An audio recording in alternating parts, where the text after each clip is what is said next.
Realty time, it gives me a whole extra 5 minutes to get here, so thanks for coming today. We'll get started and move on with the meeting and hopefully get you educated and moved out so you can actually go do business and earn money. That's what it's all about, right? So get my clicker to start working here again. And this is not the February meeting. I guess I didn't update that slide. All right, guys, as usual, we'll start with needs and wants, what listings you've got coming up, buyer needs, those kind of things. I'll start off with the text in offering for you. Crystal Grimes let me know that she's got clients in the 500s looking anywhere in Utah County, very open to just about anything. So at least the door very wide open for you. So if you've got anything coming up in the 500s, it's not currently on the MLS, reach out to Crystal. She's got clients that are searching hard and need something fairly quickly. Anybody else have clients, listings, anything? I have a amazing fixer upper We are. that needs to be redone.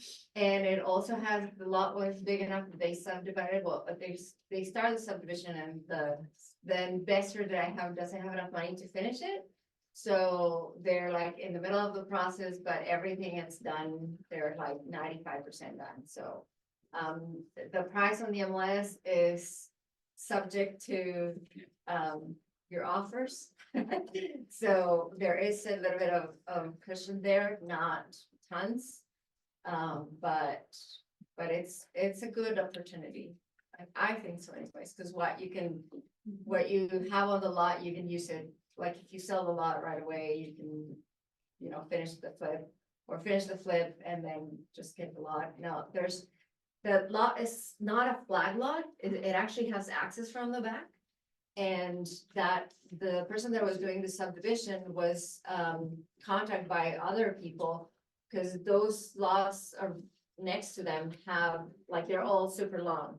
And so the persons next to them were thinking, well, we can do, since you have the access, that's the only one that has access, we can open that access and be able to build a townhome fourplex sort of thing. So there is more than just that lot, and there's a lot more to go through.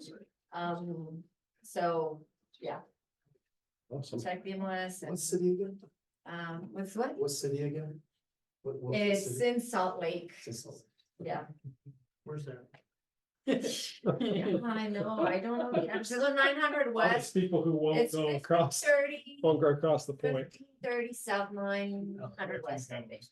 That's right downtown-ish. Yeah, Yeah. so Alright. yes, please send me an offer. Thank you. Any others, listings, buyers, needs? Wants? One listing of mine I wanna shout out is, it's actually an Edge townhome, 2-ish years old. Still standing? Still, hasn't slid off the cliff yet. It's walkout basement, fully finished into a 1-bedroom apartment, separate from the upstairs. Dropping the price today from $525 to $499, and their basement rents for $1,200. He's illegally renting, not illegally, but non-conforming. What's the term? The upstairs for $2,600. So he's renting both. You should. It would be great for owner occupied to have a tenant. He's hybrid renting. He's hybrid renting. That's the term. Yeah, thanks. But $499 is below. I think a good deal for A duplex. Yeah, thank you. That's the term. Yeah. I wasn't gonna say. A non-conforming, non-approved duplex. Yeah. It's a vertical duplex. What else? Sure. Melis? I have a listing in Lehigh that has a working swimming pool. And it's listed at $625. But the sellers are willing to go down to $625 if there's a family who will buy it. Instead of an investor. Yeah, be careful with that one. I know, Yeah. and that's why I'm telling you here, I can't tell anybody else, but. But it's a fabulous list. Turn off the where in Lehigh? Right. Yeah, I didn't say that. That was a text. Where in Lehigh? It's on 1515 north, or 1515 east, 900 north. It's been on the market quite a while. Yeah. We started way too high. Pretty normal in this market. Mhm. Thanks, Mel. Anyone else? Yeah, don't repeat that again. Yeah, I know. Yeah. I know I'm getting in a lot of trouble. All right, I've got a listing coming up in Layton, 4,000 square feet on 0.8. Secluded, cul-de-sac, probably gonna be listed somewhere in the high 8s, low 9s. Somewhere in that area. So if you've got anybody interested, probably be a week or so before it goes on market, but if you've got anybody interested, I can get you access early, so just let me know. You crossed the boundary. Yeah, I know, way up there, Way right? up. Yeah. He was door knocking. Yeah, I was up there door knocking and found the listing. All right, we will move on. No vendor minutes, no vendors today. The donuts are sponsored by me. You're welcome. Although I picked them out, so if you don't like them, it's her fault. I know, but I always say. But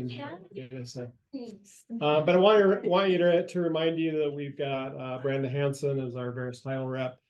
Casey Zimmerman for Encompass, and then Dagley Insurance, just go to Fathom Quotes or call there. So there are sister companies, love to support them. Obviously, I don't force you guys or push you guys or tell you guys you have to use them, but if you happen to have a deal that might go their way and you don't have anybody else, make a recommendation to your client, maybe they go that way. So it would help out our company as a whole, and hopefully improve our stock a little bit if we just do something there. So. We do have Jack in the house from Edge Homes. Feel free to stop and talk to him. He's one of our. Box in the house. Is that comparable to Jack in the Box? Oh, yeah. Jack in the box. I really wanna know if you can. From the box into the house. Yeah, so stop and talk to him. Edge Homes, one of our premier sponsors. They do a great job at helping us do what we do for you guys. So talk to him. If you've got Edge deals to go, talk to him. We'll take care of you all the time. All right, for this last month, we've had 6 new agents join us. I don't think any of them are in here right now. I know the Vallums are on Zoom, so welcome them. Congratulations. Glad to have each of you with us. And then in addition to that, we had 2 agents come back to us. Nephi Gomez and George Johnson, who left previously, have come back to the brokerage, and so. Go George. Yep. So glad to Where do have they those need agents to back. go to, so we know not to bother going there? It doesn't matter really, wherever they went. Why bother Way leaving? worse. Yeah, just don't even leave. Trust me. Have somebody slap you. If you were at the awards, just want to go over awards. Our MVP for 2024 is actually in the house, Barb Gale. Give her a hand. Amazing agent. Our rookie of the year is not with us today, but it's Joseph Anderful. He's actually working in 3 different markets. He works here, Florida, and Missouri. And so if you've got clients in those other 2 markets, he'd love to hear from you. And then our top 3 producers for 2024 were Tim Reynolds, Shelley Jameson, and Todd and Diane Telford. So congratulations, Todd. Congratulations. So that you guys know, in April, so team meeting for next month, we're actually going to have that be a successful agents panel. And so we'll have 5 or 6 agents from the top producers from our markets in-house. We'll have someone from Midway, 2 people from Union Park, 2 people from Orem. And so it should be a really good panel. You'll have the opportunity to talk to them about what they do to be successful, ask questions, glean everything that you can from them. You won't even have to buy them lunch, right? I recommend that you actually take these people out to lunch and talk to them, but you get it for free. We'll actually probably provide lunch, and so it'll be a good time. That's our typical team meeting times, but it will be held both here and Union Park. If you want to go to both, you can, or if you can't make Orem and you can make Union Park, that's fine as well. So love to have you do that. But it's gonna be exactly the same speakers at both? did you Yes, say? well, not exactly the same because one can't make it to the Union Park one, but other than that, it'll be the same exactly. So you get one less person if you go to Union Park, Yeah. one more if you come here. Yeah, value added at Orem all the time. Okay. So if you want to be here, we always have the best. Want to make sure you get that. Reminder of the mindset mastery classes that are going on. These have been incredible. Billy does a fantastic job with these every single time. I was at this last one and gleaned a lot of good stuff from him. The next one will be in Orem. The next one will be in April, April 18th, and it will be about what to do once you get there. So we kind of talked about leading up to your business to a good mindset in being successful. And so this next one in April will be about what to do once you get there. It's on the academy where you register. Okay, yeah, so you'll register on the academy, look for an email. There's an email about it. If you can't find the link to the academy, because the academy is so incredibly easy to navigate. If you can't find it, let me know. I'm happy to send you a link directly to it. If you do find the link and you click on it, it doesn't go there. The trick to that is you first have to be logged into the academy, then click the link, and then you can register. And sometimes even that doesn't work. Like Adeline and I had to actually work on getting me registered and finding the link after we were registered. So it is a difficult process, but it's worth it. So I'm actually gonna give you a quick snippet of this last class that I thought was very close to what we need to hear about the NAR settlements and those kind of things that are going right now. And this happened, this class was before the NAR settlement came out. So I want to give you a quick snippet of this class. Seize the opportunity, but anticipate the challenges. Okay? Just like Dr. Hinton was saying, we got to seize the opportunity, but you want to anticipate the challenges. Now, when in reference to seizing the opportunity, I'm going to share a phrase with you that I learned a long time ago. You might have heard me say this because I say it quite often. It has meant a lot to me, and it's this. The opportunity of a lifetime must be seized during the lifetime of that opportunity. Okay, I'm going to say that again. The opportunity of a lifetime must be seized during the lifetime of that opportunity. Okay, so there's going to be a lifespan to what's coming up, and we need to be positioned in a way that we can seize it and take advantage of it and make some real progress in it. And I want to exhort you and encourage you to be aware and be ready for it. So I thought that was super interesting. Just a day or two after this is when the NAR settlement came out. And he's talking about, hey, there's a specific lifespan or a specific time in which certain opportunities can be taken that will really benefit you and boost your success, right? And I think we're on the brink right now of one of those times where you have the opportunity to make some changes and do some things in order to really benefit from the opportunities that the NAR settlement provides us. So I want you to kind of keep that in mind. And we'll talk more about the NAR settlement as we go forward today.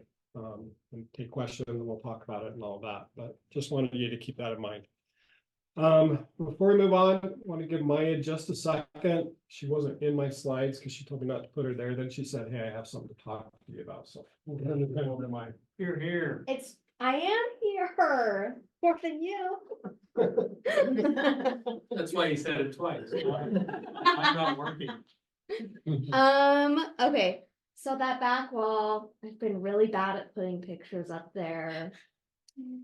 But I really want your pictures. I really want to print them out and I really want to put them up there. So if you have any closing pictures of you with your clients, it could be at the title office in front of their new home, whatever, will you please email them to me so I can print them out and hang them on our wall.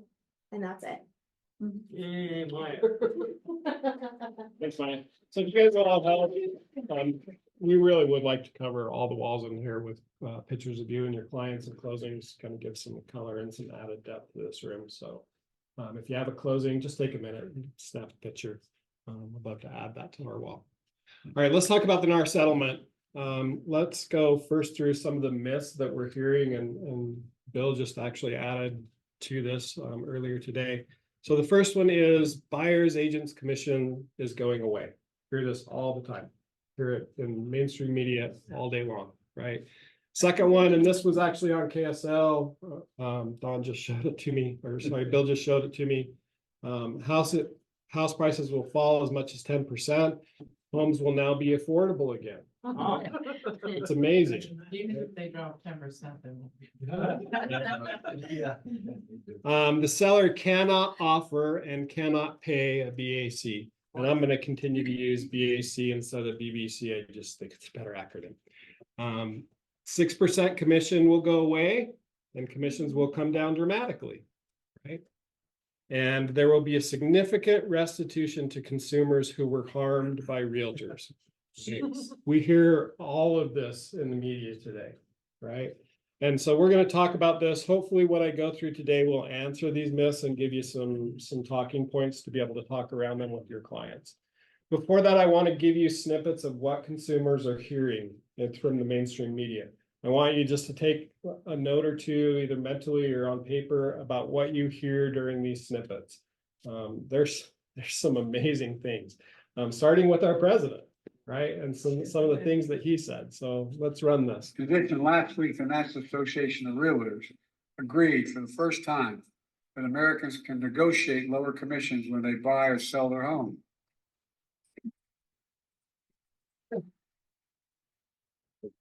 On a typical home purchase, that loan can save folks an average of $10,000 with a sale or purchase. I'm calling on realtors to follow through on lowering their commissions to protect home buyers. The process of buying and selling houses in the United States is probably as egregious an example of special interest politics, putting huge burdens on consumers as anything else we have. And breaking the realtor cartel is something that could have benefits that could be $100 billion or more over time to American households. You can now, as a matter of routine, do something that's a pretty good tour of a house with a video or with 40 still photos of every room. That's got to reduce the need for realtor services. Welcome back. Going into this weekend, a real estate lawsuit settlement sends shockwaves through the real estate world, and decades-long policies that help set agent commissions. Under the terms of the settlement, the National Association of Realtors not only agreed to pay $418 million, but also agreed to eliminate the 6% realtor commissions. This realtor says that when selling homes, commissions have always been negotiable and will continue to be even after a lawsuit settlement by the National Association of Realtors. What's going to happen is that as of in July, real estate agents cannot publish in their local multiple listing service for other agents to see what the commissions, if any commissions, are being offered. Let's simplify this. Theoretically, the seller of $1 million home could save $20,000 plus if they didn't have to pay 3% to their agent, even more if they didn't assume the buyer's 3% commission, as has been the norm. But this amounts to a once-in-a-century earthquake for the housing market, and a lot of our viewers are going to feel the aftershock. So here's what happened. The National Association of Realtors and Brokerages had been accused by home sellers of keeping commissions high, artificially high. The NAR has agreed to settle those claims, and the settlement effectively ends the 6% commission as we know it.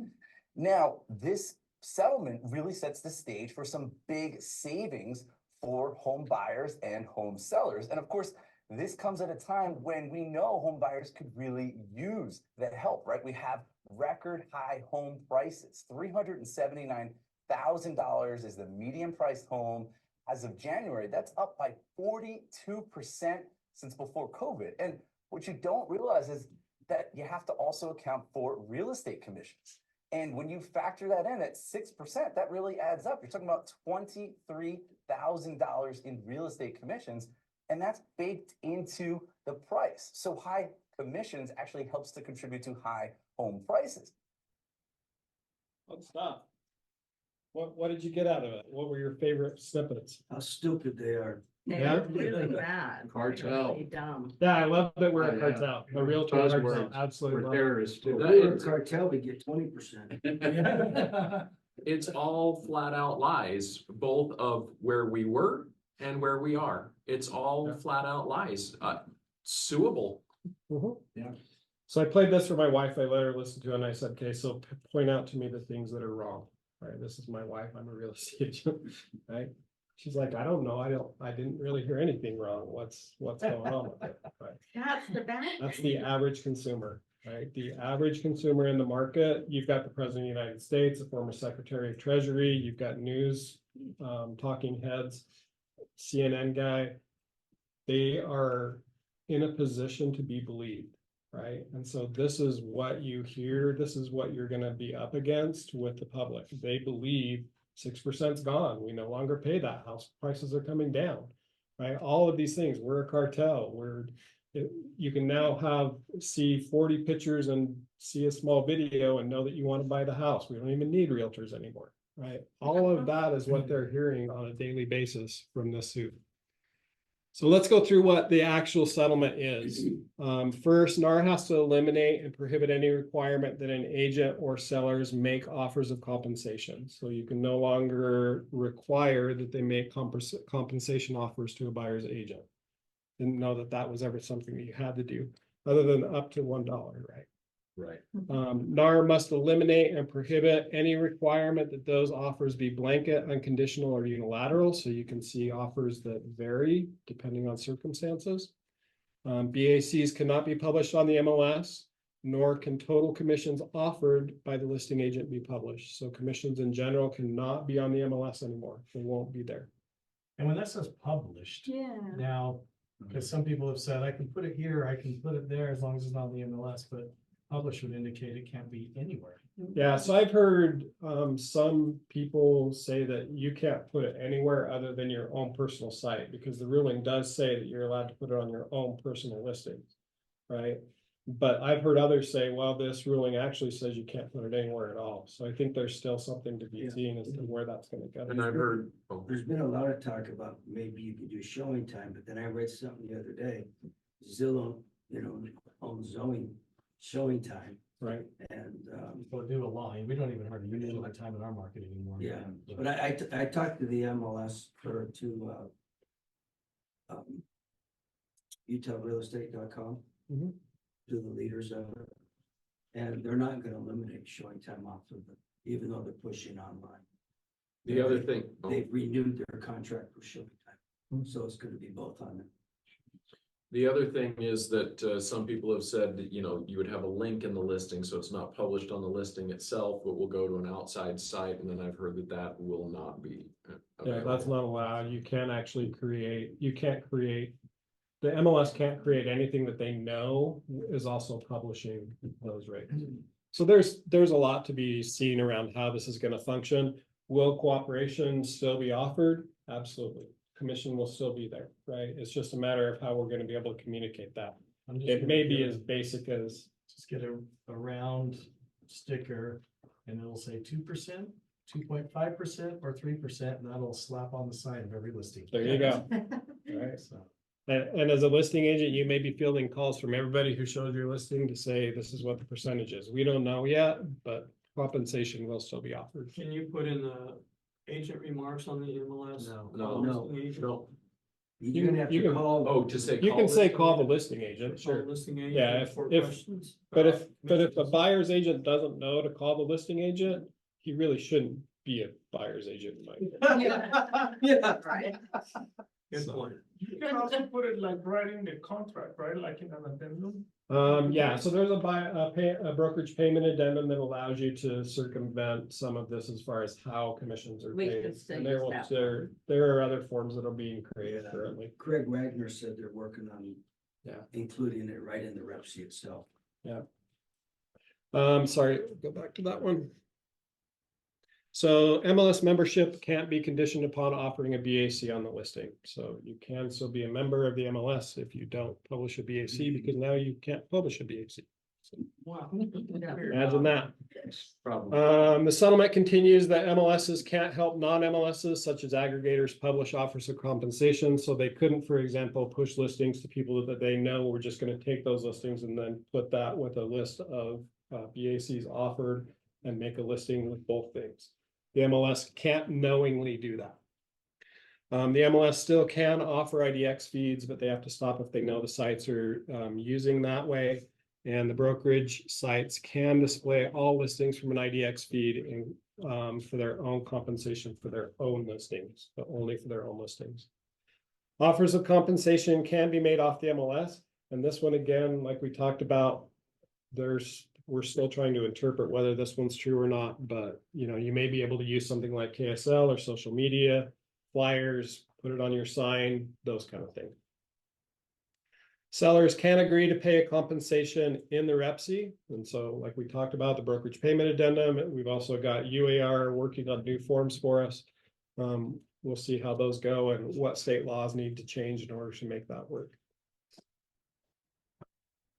Buyer broker agreements have to be signed prior to the buyer touring any home. So this is a major change and one you probably ought to start implementing. We've been asking you to implement it for years, but make sure you get your buyer broker agreement signed at initial consultation before showing a house. How this will work for things like open houses and those kind of things is a big question. Still unanswered. We still have some work to do on figuring that out. And I know that this might not be answered as well, but on your last slide, you talked about how BAC can be listed on KSL or other sites. I'm wondering if it'll be allowed to just put like a Facebook or KSL link or URL on in the comments of the. So link to your listing and put 3%. Is that what you're saying? So on your KSL ad, you have 3%, and then there's a link to your KSL ad in the comments of the. Yeah, I don't see any reason why not. You said But you if put you it have on to, you the say- MLS. Any You can't put it on the information that MLS. links We're not to talking about the MLS. MLS in any way, shape, or form. What do you Just think? say more information about this home, go to ksl.com/. Whatever. Yeah, but Yeah, I he don't said- think, But then he's I don't linking think you that to would be that. allowed. He said because- link. Because any link Give that the takes you announcement from the immediately. MLS Already said that. to. So he's not saying a link from the MLS. Are you saying a link from the Yeah. MLS? Yeah, Okay, you so can't yeah. link from the Yeah. MLS. Yeah. It's No, not something okay. not allowed. Yeah, you can't link from the MLS or put in the attached documents a flyer that has it or Yeah. like anything like that. There's no way around this. I don't think this is gonna be that big a deal. I It's mean, really not. It's not gonna be that big a deal. You make a phone call, we'll figure out ways to, it'll be out there. I mean. You'll contact people and you'll say, and is there a BAC on the listing? Yeah, it's X. Yep. So your buyer broker agreement has to specify a rate of compensation, which we already have. The compensation cannot be open-ended. In other words, you can't just put, hey, the compensation will be whatever the seller decides to pay, right? It has to be a set amount, whether that's a dollar amount or a percentage. So we talked about, You got that parentheses after that? You got, shall be whatever the seller is offering to the buyer? Now, I'm not sure exactly what you're saying there, but what the agreement is, if you agree to say $1,000 on your buyer broker agreement, but the seller is willing to offer 3%, you cannot get the 3%. Right. You only can get your 1,000%. So it's not whatever amount the seller is. No, so offering. you cannot put this. You cannot use this phrase. Right, And you this is a prohibited, you can't just say, an open-ended statement, I'll take whatever is offered. so we talked about on that Zoom call last week, that potentially you could do 1 to 3%. Isn't that considered open-ended? Yeah. It's No, semi-closed, right? You've got bookends on Yeah. it, but So- so I don't know. And that's So we don't know if that's. We don't know. That's still up to It is too interpretation. vague. One of the concerns too that we discussed at Edge Homes is, as you know, we offer a 3% BAC. But what happens if your buyer broker compensation limits? What do we do? And are we opening ourselves to liability and stuff? So these are things that we have to figure out as well. Yeah, and that applies to all of us. You would still keep saying 3%. Well, be showing your house. like that. So if you put 3% That's what I in told your him. buyer broker agreement, but a seller is offering 4%, you cannot get the 4. That's correct. And You can again, only get up to whatever you put in your buyer If- broker agreement. if you put 3 in your buyer broker, but the seller's willing to pay 2, could you modify and agree to a lesser amount? A lesser amount isn't a problem. Would you Okay. use a buyer addendum to do that or what, or a Yeah. commission agreement? Yeah, if you needed to, I'm sure the language of the new buyer broker agreement will state that it will satisfy the majority or all of it, or however it's said, right? If it's a lower amount, if it's an amount higher, there's still a question as, can I go back and do an amendment to my buyer broker agreement, right? And then raise Let's it. see, It makes no sense. then you got the buyers who have no problem paying it, 'cause- and then, but then you got the buyers with no money who are buying their first home. How do you fix that part? So buyer's compensation, buyer's agent compensation, I believe is still gonna come through the seller for the most part. Right, I think that we will see some hybrids of that in certain circumstances. There will be sellers who don't offer anything at all, right? You'll see that. How their homes sell will be determined by the market, and we'll see how that plays out. But I think that we'll see certain circumstances where a buyer's agent commission can be partially paid by concessions or something like that. There's currently a contingency working with the lenders to try to figure out new laws and those kind of things in order to build that into mortgages and other things. I think that there will be ways around the buyer's agent commission being paid.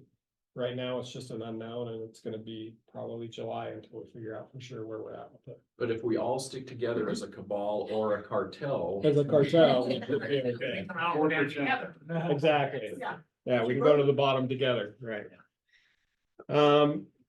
A brokerage or an agent cannot represent to a client that their services are free. So you should have never been saying that in the first place, but you can't say that they're free or that the buyer doesn't pay anything, it's solely free, unless you truly are not getting compensated for that deal. And the last part, so listing agents have to disclose in writing to sellers the amount of any buyer's compensation that's offered. That already happens in Utah. Agents must disclose to sellers and buyers in writing that commissions are not set and are fully negotiable. So that will be, I'm sure, part of the new form. It will be in big bold letters. It'll be capitals probably somewhere near the top that says, by the way, all of your stuff is negotiable. I assume that all clients knew this anyway, since every single listing appointment I walk into, they ask me if my commission is negotiable, but now we have to disclose it in writing. Another question. Yeah. So if you already have got a contract and it's not the 3%, and so you can't get the 3%, what happens to that? Would it just go to the listing agent, or the seller just gets it back?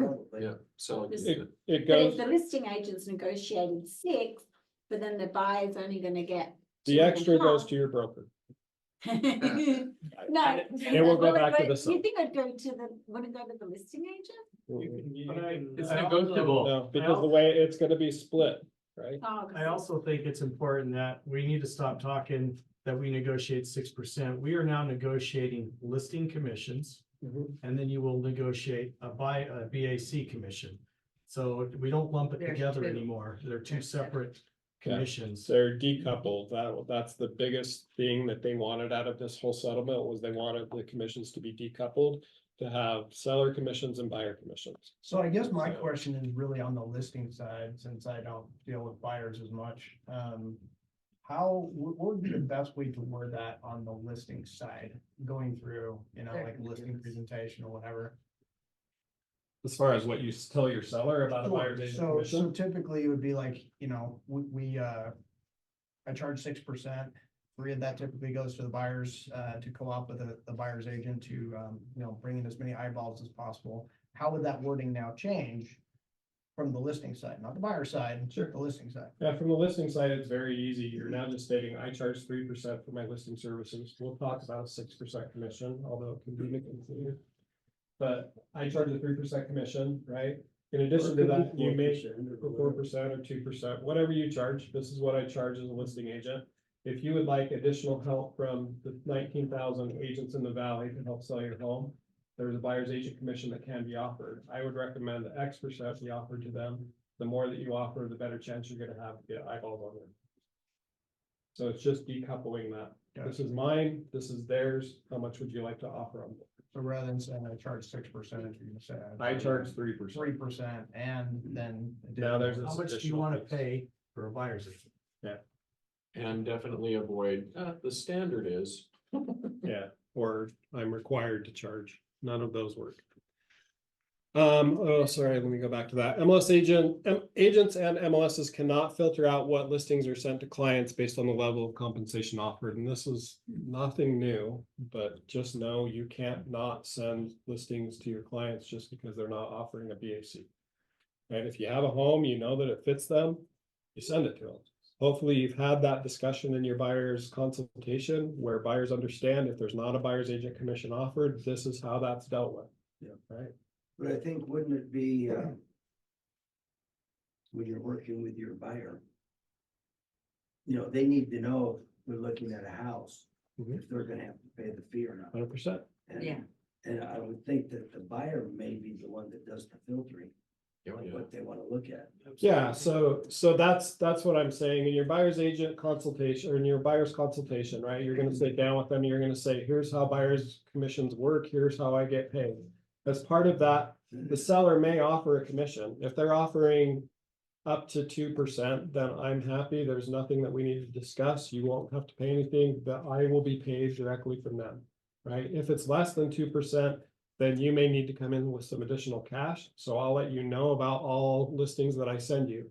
If it happens to be a 1% listing, you need to know that you may need to make up as much as 1%, right?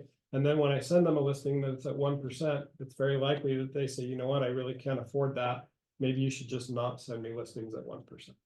Right, and then I'm not the one asking for it to be filtered You're out. still holding on to your guns as far as like what you're charging, you're just basically reframing that and putting it back to the buyer as. Sure. Is this something that you want to miss? And the onus, That's genius, I like that. but the onus should always be on them, should have always been on them. Absolutely. You know, we've had it where, you know, what's offered on the MLS, that's what we can always, you know, that's our Yeah, go-to, right? So now you call an agent, and say, oh yeah, my seller's gonna pay, we'll pay this much. Do we have to have proof of that? You're gonna have to have a commission agreement between you. So Because any offer. The so- commission agreement used to be through the MLS. Yeah. Right, that's where the contractual agreement was between brokerages. At this point, you've got me talking to you about a percentage. There's nothing even in writing at that point, right? I'm telling you, well, yeah, there's 2% offered.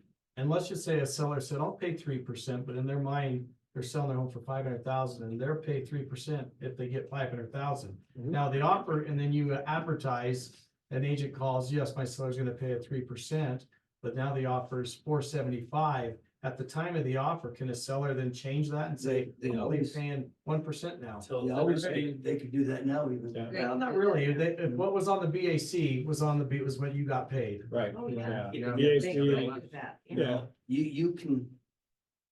You could negotiate that even though nobody does it. But. Yeah, in fact, I mean, the it's- the offer compensation. it's contractual suicide to The do offer it. price. Yeah, But I mean, in for this listing agents, like- new But in the environment, new environment, it yeah. can change on a dime. And I truly think that you're gonna see that it's somewhere in the rep sheet, it's gonna say buyer's agent commission to be X, right? And then that's gonna be something that can be counter offered by a seller, right? So you put in there 475 plus 3%, the seller counter offers back 475 and 2%. So I can almost see agents going into listing appointments and they just want that listing. Look, just offer this, but we can negotiate it at the time of the offer. Sure. You know? Yep. So- And will sellers get screwed over? Maybe. That's part of the Well, mess and I this is think, I creating. think buyers agents could. Buyers get could, screwed over too. absolutely. I think this is the worst for consumers, because what's gonna end up happening is listing agents are gonna go get that listing, right? And they're gonna get their commission. So they're fending off other agents that may have a buyer, that they can, you know, bring a Don't say buyer, that. right? No, before. But then that buyer isn't represented, right? Because if a buyer's thinking, oh, if I go with the listing agent, I'm gonna be saving money. But that listing agent, fiduciary, is with the seller more than anything on the relationship too. So I think they're gonna be. The attorneys are gonna Both. make out better. than I think the buyers Right. as consumers are gonna be screwed the most. Yeah, Yeah, but for I sure. mean, Absolutely. How is this gonna affect limited agents? big time. We don't know for sure. I Is the think best answer I can give Nobody's you right gave me now. any answers, I can't. I don't know that we know for sure. I think that we'll probably start Attorneys how don't it like is. that, so we don't. They've If you never mention liked it, it. they're gonna cut it out. Yeah, so we may see some changes to that over the next year. So we'll have to see how it goes. All right, let's go with the timeline. This is the timeline current, as from, this came from NAR. We can expect in early April for the decision to be preliminarily approved. So at this point, everything that you've just heard is a proposal. The judge hasn't seen, well, the judge has probably seen it, but hasn't approved it at this point. So we expect that sometime first part of April that will happen. Mid to late July, NAR will implement these changes. NAR has indicated that they're planning to implement these changes regardless of if this gets approved or And not. why would they do that? I have no idea. Right, But yeah. That's what they're indicating. And then somewhere around December is gonna be the final approval. I'm still confused why NAR is implementing everything before it actually ever gets. It makes no sense, does it? Just let everything go until approval, but that's where we're at with it. So final approval is estimated to be somewhere around December. My understanding is they want to avoid, and part of the settlement is they want to avoid copycat lawsuits, because literally within weeks of this preliminary judgment, all these copycat lawsuits were filed. Sure. But I still don't even understand what their whole purpose was. None of us do. My question is, Lawyers when to can get we stand up to the Lawyers get boards and rich. say, we don't want to pay for any of membership anymore and. So- force We that? don't want Yeah, to, it'll be if you're soon. not gonna represent us fairly, why are we, Sure to collapse. why are we dealing with Yeah, that? we'll talk about that. So some things to understand, Facts.Realtor is everything that NAR is publishing and pushing out. This is changing pretty much daily at this point, so if you need some extra information, go there. The settlement itself does cover you as an individual agent. Every person who's a member of NAR is covered. The brokerage Fathom, unfortunately, is not covered under this suit. Any brokerage that made over $2 billion in sales, that's gross sales volume, was not covered. And so Not Fathom, made over 2 billion, but yeah, Total that's the total amount of the houses that were sold, right? And so that doesn't have anything to do with commissions or anything else. And so Fathom doesn't fit into that mold. Fathom's not included in the settlement, but Fathom is currently working on making sure that the brokerage is covered. But just know that you as an individual agent, you are covered under this. You cannot be sued as an individual agent under this. Okay.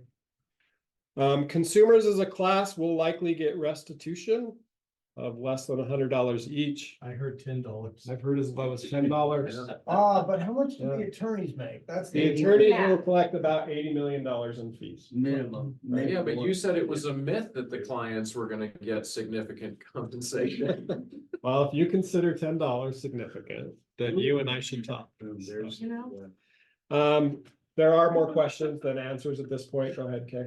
I just can't see how we can afford not to have a buyer consultation anymore.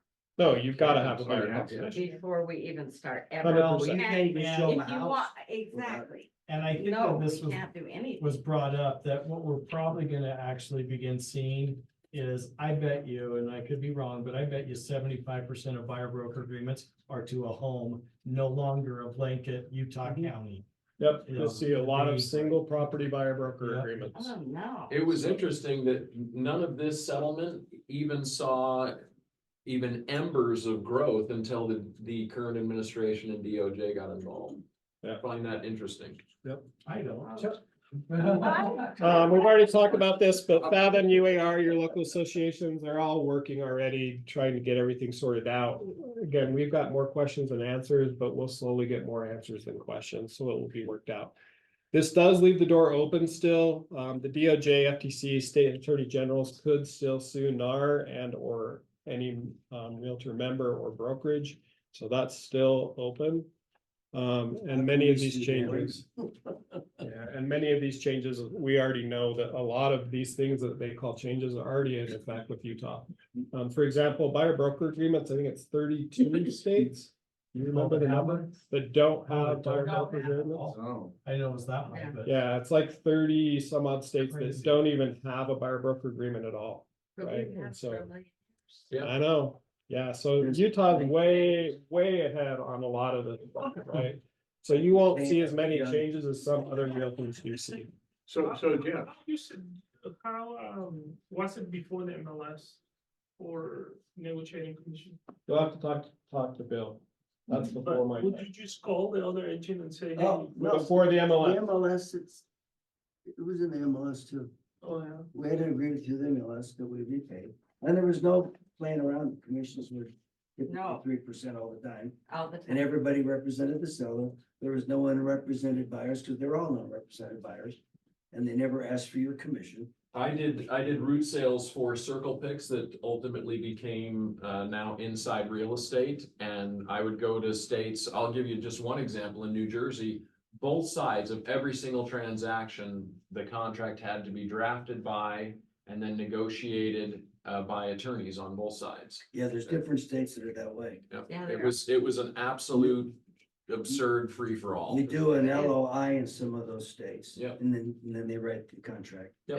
And when I started, you would call some of the older brokers in the county and they'd say, and I'd say, how much is it? And then they'd like say, well, it's this, but the seller will go down. I was this. literally presenting to a broker. She had I will say, I will say though, to that question, that part of, I think, why this has finally come around, my opinion is back when commissions were always 6, there was no negotiating. I mean, when I started real estate, I sold a lot of properties at 70,000. I mean, my average purchase price was 70,000. You know, when your purchase price all of a sudden jumps to 500 to $1 million, I can understand why we're kind of in this, why things are different than what it used to be. Yeah, for sure. When did you start again? Yeah, but that's our only revenue get. He was 7. Yeah. Okay, so one of the big worries that I've probably talked, I may have talked to everyone in this room at some point in time on the phone this last couple of weeks, and I spend at least a couple hours a day on calls with agents, talking through this and talking you off a cliff, right? Because you're worried, right? You're worried about where things are gonna go, how this is gonna change. It's gonna affect all of you, that buyers agents are gonna go away, and all the things you're hearing in the media. So just want to remind you that we still have jobs even after the MLS was created, right? Which is one of the things, hey, realtors are going to go away as soon as the MLS is created. After Zillow and automated CMAs came out, yeah, we still have jobs after that. Cell phones, everybody's gonna have everything in their hand. We don't even need realtors anymore. The right? automated You'll have CMAs, jobs, the Zestimates. estimates, or you go The to a fucking website and you punch in estimates. your address, it tells you how much your house is worth, right? Social media, making realtors irrelevant, augmented reality, you know, we're gonna be able to tour houses from our own couches. iBuyers that we're gonna come in and make the whole market like an Amazon type thing. You just go on and you click buy and it gets delivered. I guess you get delivered to your house. Electronic contracts and signatures was gonna make our jobs go away for sure. And now we're into AI and chatbots, right? Things that will totally take our jobs away. For sale by owner, for sure. Putting for sale by owner online, that meant our jobs were all going away. Everybody's gonna be able to sell by owner that we were never gonna be needed again. Right? But I want you to imagine a world with no realtors, right? You've got two people, they want to sell their house, one wants to sell, one wants to buy. How does that transaction go without a realtor? Right? Very smooth. So, you know, I was talking to Barb. Murder rate to go up. Yeah, Suicide too. I was talking to Barb earlier today, right? I'm the buyer. I go and I say, hey, I want to see your house. And they say, okay. And then you say, well, when can you leave so I can go and see it? And how can I get in? No way. Well, I'm not leaving because you're coming in my house. So I don't know what you're gonna do. And they're like, well, you've got to leave because I've got to see the house with nobody in it. Right? And they're like, well, I guess I'll just sit on the front porch then. So you sit on the front porch while some stranger walks through your house, Robs you blind. right? Maybe robs you blind, but then they decide, yeah, I want to make an offer. And so the buyer comes out and says, yeah, I want to make an offer. And the buyer says, okay, well, how do I do that? And they say, well, you just send me an offer. Well, what's an offer? Where do I get that? Well, it's online. Okay, so you go online and you get this offer. Well, I don't know how to fill it out. Do you know how to fill it out? I don't know how to fill it out. Do you know what we do here? Right, and it just goes on, like it's, you get into negotiations, you get into repairs, you get into figuring out. What's the Title? title? Wouldn't they just You use? don't get an attorney, right? And that's. Would they? What would the title company The do? title Same thing with company the for sale by can do owner, that right? legally. So for sale by owner, they do actually somehow get to a contract. If you've got a for sale by owner and an unrepresented buyer, they do somehow get to it, but the for sale by owner almost always loses money. The title company can't fill it out because they're not licensed. Most buyers don't even know what a title company is. Yeah. It's an absolute crazy madhouse if you take realtors out of this transaction. Have you heard about squatters? So, yeah. Yeah, I'll leave my house, you can go in and then you can't get them. You left You out get- all- The other You point can't? too is, I mean, I can think of, I can't count how many clients I've saved money on the buying, on the lender side. Because I was able to help them, you know, talk to other lenders that could give them better deals than what they were getting. I mean, when a lot of these buyers go into all by themselves, they don't know what's high or what's, you know. if they're getting charged more than they should and. So, 100%. those are all different things you can use to. Or even the Maybe price of the Lately, house. just when it's even the on it. inspection stuff has got so complicated. Mhm. You're talking your buyer off a cliff every other day, and you're talking the seller, it's every day, I can't imagine. Yeah. How anything would happen that I've done Right. this year or last year. But here's the Right, yeah. problem. Here's the problem with our industry, and I'll say this first, change is the only constant, right? And so change is gonna continually happen in our industry. This is just one of them. I'll go back to, remember, this is an opportunity. And the opportunity has a window, and you have the opportunity to really seize it right now and to make huge benefit from this change, right? If you're at the forefront of this, you will be super successful. If you're on the back end of this and you decide I'm not going to change, I'm just going to sit in my chair and I'm going to do the same thing I've done for every day of my life, it's not going to be good for you, right? But with that, I will say, lost my train of thought. Oh, the question was about, repairs and those kind of things. That's wild. How do we ever do those kind of things, as realtors? What we do is we go in and we take care of the problem, right? And then we just tell our client, you're okay, right? But we don't show them behind the curtain what we're actually doing. We don't show them all the value that we provide. We don't tell them about all the hours that we spend on their behalf. And that's what needs to change. We really need to get better at giving people what we do and showing our value to our clients. That's where we're going to continue to be relevant in this industry, is when we do that. If we don't show our value, you will go. So I want to give you just a couple things you should be doing. Number one, think about this and how you're going to pivot your business, because it does need to pivot, right? Take action. Don't be paralyzed by fear. You're worried about where we're going to go. Everybody is, and that's okay. We don't know where we're going, but just take action. Find things that are relevant and take action on those things. Be consistent. We don't know where we're going, but we don't need to fear, right? Yeah. Is your job going to go away, Ted? We got Google. It's not, but I worry about when people put their arms around me and say, don't worry. You don't need to know where we're going. Just follow. Well, yeah, I just worry. when that's they- the ones that drag you to the cold. I just worry when they put their arms around me and say, don't worry, the government's got your back. Yes. Don't get mad. Did that come from Reagan? Yeah, Did he say something? Bill is our godfather of the cartel for sure. Yeah. Can't stop calling our database just because they're gonna ask those yucky questions. No, you should call them more often. More, yeah. So treat your business like a business, be consistent, develop a solid buyer's presentation, develop or continue a solid listing, a way to get listings. Listing presentations should explain your value as well as the value of having a buyer's agent in that, right? Your job as a listing agent is to explain why buyer's agents are important. Develop a niche. So find a niche that you're going to be able to actually give value to and give value back to. And then focus on and educate and give value to your SOI. And I think that's the most important. Right now, all of that stuff in those videos, that's what your clients are hearing all the time. They go on social media, that's what they get. They go on mainstream media, that's what they get. They go on KSL this morning, that's what they get, right? Our job is to be calling them and telling them the truth, what's actually happening, how we can help them, what's going to happen in the future, and educating them and helping them move forward. As soon as we find out. We know a lot, though. We know a lot that we should be telling them, right? Like commissions aren't going away, home prices aren't going down. Right? If all of the millions of buyers out there really knew what they're doing, is they're wanting the buyers to pay the fees, they would stand up and revolt. Yeah. Right. Yeah. Absolutely, 100%. Say that again, Phil?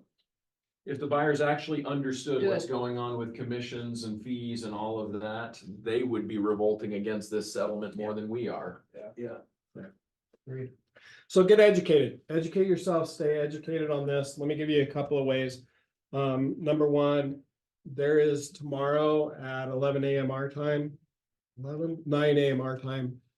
Steve Murray is going to be presenting a webinar on what this is all about.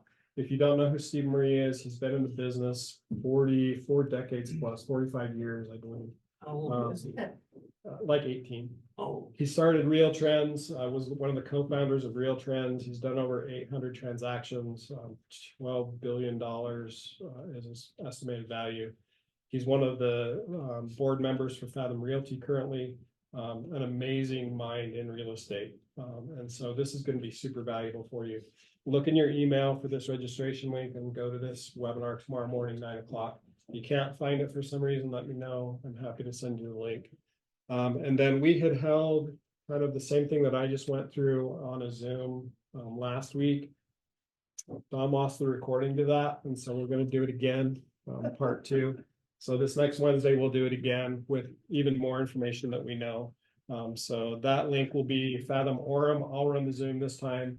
We'll have more capacity, so up to 500 people can join, so you'll be able to get in. So put that on your calendars as well for this coming Wednesday. Let's talk market stats. So it'll change unless anything that NAR that we didn't cover that you just have to get off your chest or questions about. I have one question. Yep. How inseparable is NAR with the MLS? Like, is it possible that they're going to break because I don't know how everyone else feels. I don't really care if I'm part of NAR, but I need the MLS. So let me answer it like this. I don't know how inseparable they are, but I will answer that there are there are a few national MLS type situations coming out, right? Products that are going to be available and things that you're going to be able to use. In addition, there are a couple of replacements to NAR that are in the works that you'll see come about soon as well. And so I think that there will be opportunities for you to find something that fits for you, whether that's NAR or something different. Well, I was gonna say, besides the MLS, it's our local boards that are really required more than the MLSs. Correct. But the question is this a liability thing, is that why they're require us to use it? I found out the ones still lost that spot. See, we're. Yeah. We can do That's it. how they got it. All right, any other questions on NAR? All right, let's move on to stats and we'll get you out of here. Just want to give you a couple of things that you can look at going forward. So this is March. This was yesterday's numbers. 7,300 active listings. In the last 90 days, we've sold 7,700 homes, and our listing count under contract is at 3,390. Well, that's up 56% from when, a year ago? Yeah, from 90 days ago. Can she send us those? So yeah, I'll send you all these slides. Okay. February's numbers, you can see not too much change there. And if we bring January into the mix, you can see again, really not a ton of change in any of these numbers. As far as I'm concerned, the market has actually been very flat, especially over the last 3 months. We've seen some bumps where it's gone way up. We've seen some bumps where it's gone way down. But for the most part, very flat as far as the numbers are We have concerned. so many more under contracts in January than now. Yeah. that's Yeah, great. it's super interesting. You see the number of contracts. I mean, it's only 500, right? So 500 is the state. Because February got cold, January Yeah. wasn't. January wasn't. So yeah, you've seen the number of contracts under contracts actually go down, and the number of active listings stay fairly the same. The number of solds going way up. So interesting. Everything's selling through and not going back under contract. Let's look at Fathom Realty. Fathom Realty, this is Q1, so up to now where we're at. Fathom Realty Orem, we've had 71 transactions and sold $37 million in volume. I will say St. George, this is MLS stats. So St. George doesn't use our MLS for everything. Yeah, and so Midway has a lot of stuff on Park City. Yeah. And they've had way more than 4 transactions. Yep. If you look at some of the other big names, so you've got R&R, Coldwell, Better Homes, Mountain Land, ERA Consolidated, we're far and away above all of them. So you guys are doing a great Where's job. Berkshire on the list? I don't know, but they're massive. So it's pretty hard for us to compete against them in transactions. Just their one office, or is that They put everything together. the whole state? Oh, yeah. And they take all your money. Yeah, we're not talking about what brokerage benefits they get, right? This is historical number of sales closed, going back to 2016. And so this is our low point. We hit this every year in December. And so you can see that our low point isn't really that much different than the low points historically. And then if you look at our trend every year, this is what we do every single year, right? Coming out of the first of the year. And so we're right here. You can expect that to be pretty much a line up again, right? So we are hitting time of year right now when you should be in the market and working very hard. This is one of our biggest gains of the year right now. Looking at days on market. So this is number of days on market historically. We're right here. And so if you look historically, we're pretty close to the same, except for this crazy little 2-year period in here, right? But other than that, historically, we're very much on average of where we've been in the past. In that 2-year period, can you imagine buyers without agents then? Oh my gosh. They struggled mightily because when they had agents. Yeah. You Yeah, guys it would ever- have been a madhouse. You guys saw the video on the, everybody offering on the Apple. Yep, it would have been ugly. This is median sales price, so average sales price for homes for Utah going back to 2016. This is what I labeled as the dead man walking crash because they said the market was a dead man walking. So that's my crash, that massive crash that we saw, right? But if you look at the market right in here, it's basically flat, right? We haven't seen much gain. We haven't seen much decline. It's basically flat, especially over the past 12 months. If you look at inventory of homes, so the number of homes that we have for sale, we're right here at the bottom of our dip, where you see a dip every single year. And so right now we're here. You can see that on average, we're pretty close to where we are in a normal market. Obviously, the 2 years in the middle, those are anomaly. Our top is also pretty close to where we've been, right? As far as number of sales. So we really haven't changed that much. So very interesting that our inventory of homes for sale, how many we actually have, really hasn't skyrocketed anywhere. It's just kind of been in that middle phase. All right, 2 compliance issues and we'll be done. Our first one, and these are the 2 that I saw most often over the past 30 days. So in our purchase contract, this is the top part of the purchase contract. Hopefully you recognize it because you've written lots of offers. This is talking about earnest money, and it states that the earnest money is to be deposited into the brokerage real estate trust account. Right? That's what the Rep C states. Do we use the trust account here at Fathom Realty? No, we do not. And so it is required that you use this form, right? I get this question all the time. Why do I even have to do this? I can just deposit it at title, no big deal. If you do, you're in breach of the contract, right? If you haven't done this addendum. That gets me in trouble. And it gets Bill in big trouble, right? Because we don't know where the earnest money is. We don't know why it was deposited there. Seller never gave permission to alter the contract. You're in breach of the contract because you didn't do what you were supposed to do. So make sure addendum 1, if you're on the buyer side, should always be that deposit of earnest money to the title company, okay? There are brokerages or agents that push back against this and tell you that they want it deposited into their trust account. I push hard to get it. I counter that back as much as I possibly can. Now, if it comes to the fact that, hey, either you're going to get the house or you're not over this, I will allow it to go to the seller's brokerage.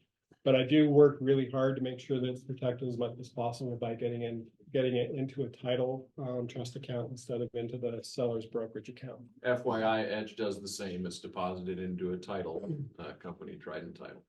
And not all do. Just did an Ivory home contract last night with someone. They just take the money, deposit it in their own account. It's not actually held. It's not truly a earnest money deposit. It's just a, here's your money.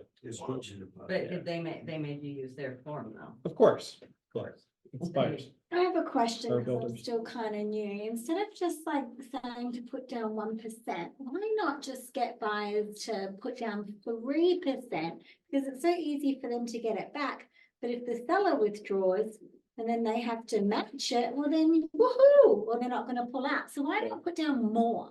There's a ton of conversation around that, and every circumstance warrants more or less. So let's talk about your individual circumstance. Because sometimes it's a great idea and sometimes it's not. All right, last one. This is lead-based paint disclosure. This is the bottom of the lead-based paint disclosure. This is the part that as a buyer, you're acknowledging whether you want the 10-day risk assessment or not. Okay. It says initial one box only, right? Initials. Check marks are bad. Don't use check marks. Initials, as it states, are good, right? We want to see initials there. I've seen more rejected documents, more rejected lead-based paint this month than ever before for just putting a check mark there. Even though they're signing right below it. Yeah. Doesn't matter. It's not my form, Document. right? It's not my form, it's just what it says. So it says initial, please make sure that your client's initial check marks will not work. Make sure that it gets initial, okay? Upcoming classes, just so you know what we've got coming up, again, that NAR settlement. Molly from the MLS will be here talking about how to get listing alerts into your clients, and also about all the MLS updates that we've had over the past couple of months. So that'll be a very informative CE class. That'll be April 4th at 11 a.m. Is that C? It is CE, yeah. So Molly will be here. Another CE on April 10th. I'm not sure what that class is yet, or the person that we had scheduled for that backed out on us. So Maya's currently working on that one. Forms and legal Zoom. We'll talk about part 2 of the legal tips that we talked about 2 months ago. And then that mindset mastery class on April 18th. And our team meeting right here, that will be live Zoom and recorded, but that will be the agent panel. So make sure you put that on your list. Anything else, guys? Anything I missed? All right, have a great day. Thanks for being here.